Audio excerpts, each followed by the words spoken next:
What's going on, people? Shit, it's been a hot second since I dropped one of these. I don't even know what I call them. Probably car ride confessionals or some shit like that. Because I always do them when I'm in the car. But it's been a hot second though. And got me about an hour drive. So I figure I'd tap in and just unleash a few thoughts that have been sitting on me for the better part of a month or two. I guess I'm gonna talk about time. And I had some really deep conversations with two of my children, Tuna and Badger. Tuna's was just this morning, about an hour ago. I was dropping her off at the house. And I had one with Badger last week. And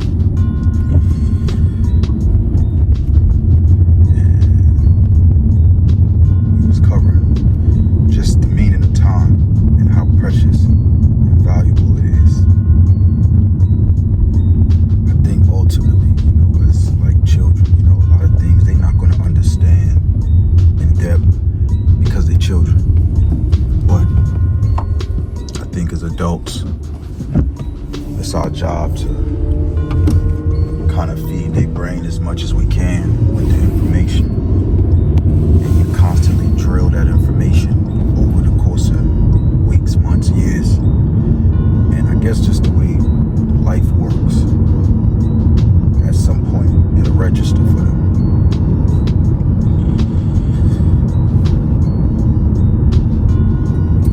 It's crazy because even as an adult, we go through that same process. It's shit that has hit me this past year, even 2 years, that I've always heard, always was mindful of, but it didn't really take an effect on me.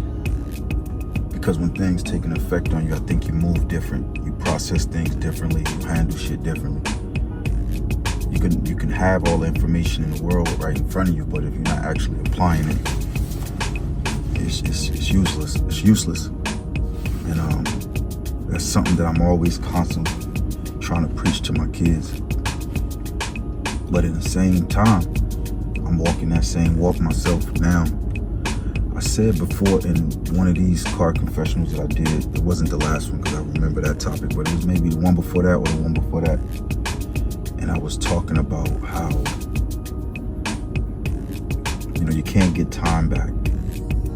And it's like, they say it's not even about how much time you have, but it's about what you do with the time you do have. That shit is so true. And as you get older, you start to appreciate and value your time more. I think for many people, that's a lot of times when you hear me talk about resentment or regret. But they fall along the lines of that because it's like so many things that you wish you had known back then, because you could just kind of see the outcome to certain situations would have been different. And for most people, they like to say they don't have any regrets in life and everything they've been through is why I believe that's true in most cases, in many cases, but there's some cases and some times in your life where you do regret shit. You do regret a decision you made, or an act that you committed, a decision that you made. And I think that's human nature.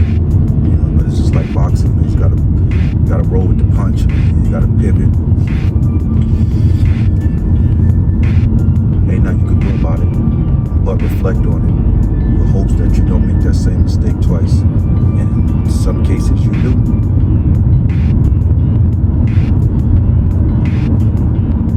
Like even with my last book I just put out, Bite the Bullet, that shit taught me a lot because I wrote it from a space of my current predicament. You ever think about let me give you an example. Imagine getting shot. I know that's extreme, but man, my mind always think like that. Imagine getting shot. got 2 bullet holes up in you. You all fucked up. You in a hospital. And you know, you got your family, whoever your loved ones are, they come visit you, spend time with you, talk to you. But at a certain time, let's say they leave, you know, so you're there by yourself. So you know you're there with nothing but time and that ceiling.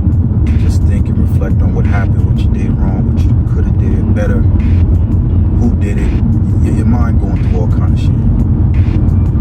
Imagine writing about that experience in that moment versus going through the hospital, you know, healing up, you check out, you leave, you go home, you go through rehab, and then 18 months later, you feel like you're willing to talk about what happened, and then you talk about it, you write about it. I don't believe that book would be the same then versus now.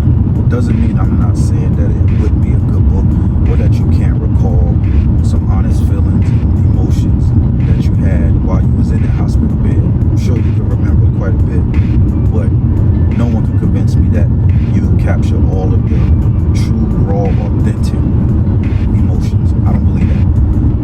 And the reason why I don't believe that, because I've experienced it. When I wrote all my previous books, I wrote them in the aftermath. Every single one of them. I wrote it sometime after. And I have a pretty sharp memory with the things I remember. And there's a lot of shit that I've forgotten and I don't remember. With this book, Bite the Bullet, I wrote it day by day while it was happening. So that's why it was very meaningful to me. And I think the overall message that I was trying to convey in that book was that I don't care if you're in your early 20s, late 20s, early 30s, late 30s, early 40s or late 40s, early 40s or late 40s. Nothing can be isolation. And a lot of times when you're in the midst of that isolation, that shit sucks. It's brutal. It's agonizing. It's treacherous, man. It's a mental fuck and it's an emotional fuck. You know, when you combine your emotions and your mental and they're all tangled up,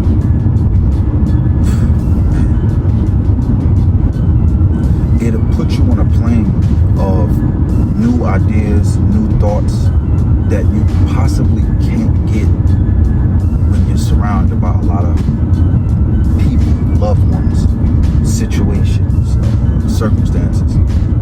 I don't think you can quite go that deep. And that's what it was for me. And I've been, ever since I wrote the book, even prior to writing it, just going through the shit I was going through, it definitely changed my perspective on isolation. It changed my perspective on capitalizing on time, because none of us will be here forever. In fact, my Aunt Claudette, you know, she just passed this morning. Aunt Claudette was very important to me. And for many of y'all that's from back home where I'm from, you've been on my block. I mean, we done had the functions, we done had the powwows, we done had it all right in that house, right in Auntie house. So, you know what I mean? It's like, death is never easy. You know what I mean? I've endured a lot of it. So it doesn't impact me like probably most, but I'm still human. And, you know, this death is different because it's not a violent death. She wasn't murdered. You know what I mean? She died from, you know, old age, and, you know, she had a little bit of health. She had some health issues. And, you know, it was her time. So that kind of affects you differently than, like, you know, your homeboy is 29, 32, you know, he gets smoked. But when I think about time, I remember Auntie, you know, we'd be in the house and she would talk to me about just embracing your moments more. And, you know, you hear these things pretty much your whole life. But that shit was just sitting on me heavy today when I got the word that she passed away.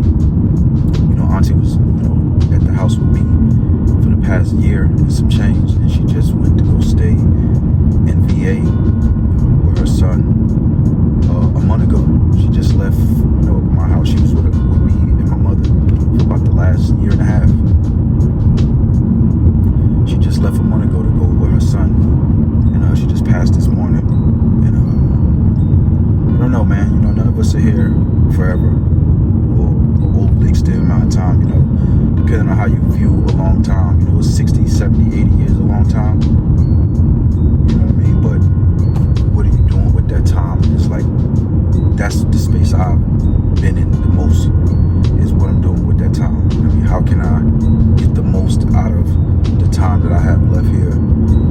some wrongs, make memories out of new situations, and just find happiness and peace, man. Because when you've lived a hectic life and a chaotic, turbulent life like I have, trust me, peace is the only thing you're looking for.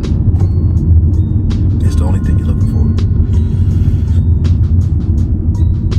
But that shit has been hard. It's been a challenge for me because I have pockets of it. I have moments,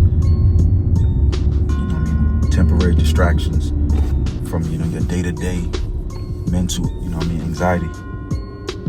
And that's ultimately the goal.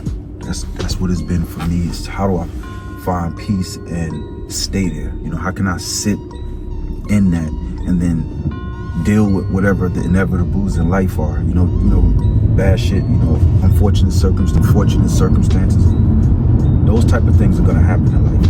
But if your foundation is rooted in peace, I think you're more capable of handling this shit. You know what I mean? Like, it won't set you back as much versus the opposite way around, where your life is just kind of chaotic and there's no foundation and you're just kind of all over. I always call it like a feather in the wind. You're just kind of all over with your emotions. You're all over with your mental space, and I don't like that. I hate that shit. And this past 2 years is just, I compare it to just being out in the street and just all of the wild shit I used to do. And I had some serious moments in my life in terms of like streets, gang wars and shit. I've been through some shit, and I'm telling you, none of this shit compared to what I've been through this past 2 years. None of it.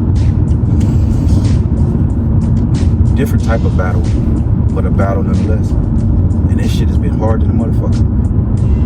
I found myself reaching out to people, asking for help in ways that I would have never done before, never would have done before.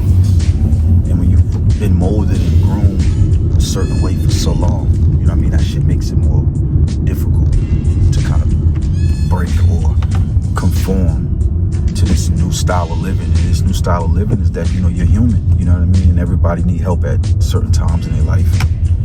Then you go through this phase of like checking the scoreboard. You're thinking of all the shit you've done, that you've helped people in your life and showed up for people, and then you kind of compare it to who's doing it for you now. People always talk about it, never keep score. Nah, that's bullshit. Maybe you don't keep score to the point of you throwing shit in people's faces or not, but to think that you won't mentally, in the back of your mind, add up the score, man, that's crazy. You know what I'm saying? And it's like, this shit has grown me a lot. Just this past 2 years has grown me. Like, I know for a fact, I be in this car all the time. I'm always driving somewhere, picking up the kids, taking them somewhere, going to games, whatever, woo. And I know if I knew 50% of the shit that I know now, if I thought 50% of the way that I think now, if I had the emotional intelligence, at least 50% of it, then what I got now, I know life would have been different. When I say different, just mean the outcome, choices that I made, relationships, opportunities, all of that. It's just been different.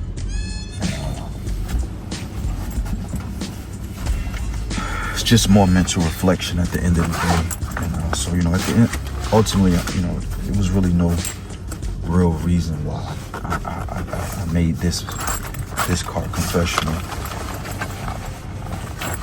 Honestly, more so just felt like talking. And sometimes, I ain't gonna say all, because we all need people in our lives to be able to confide in and talk to, and swap ideas and get advice. But sometimes, man, your best motherfucking friend is yourself. You know what I'm saying? Sometimes your best friend is your silence, your isolation. And for me, that's definitely been my best friend in this growing period of my life. It's myself and just the time I spent by myself.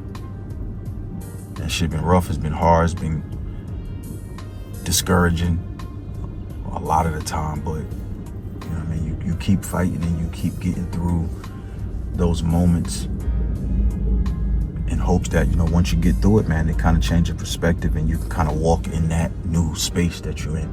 That's what I want to do. I want to walk in this space. I want to live in this space. I want to be in this space of peace, because I think with that peace, you know, it just gives you the proper armor, the proper shield, you know, from the things that's going to happen to you in life. Shit going to happen. There's no way around it. Nobody's exempt from it. Not me, not you, not Tuna. Nobody. But anyway, I just wanted to get that up off my chest, man. I'll probably tap back in sometime down the line, man. Salute. All is well to everybody. Rest in peace, Aunt Claudette. I love you. Breckenridge finest. Woo woo.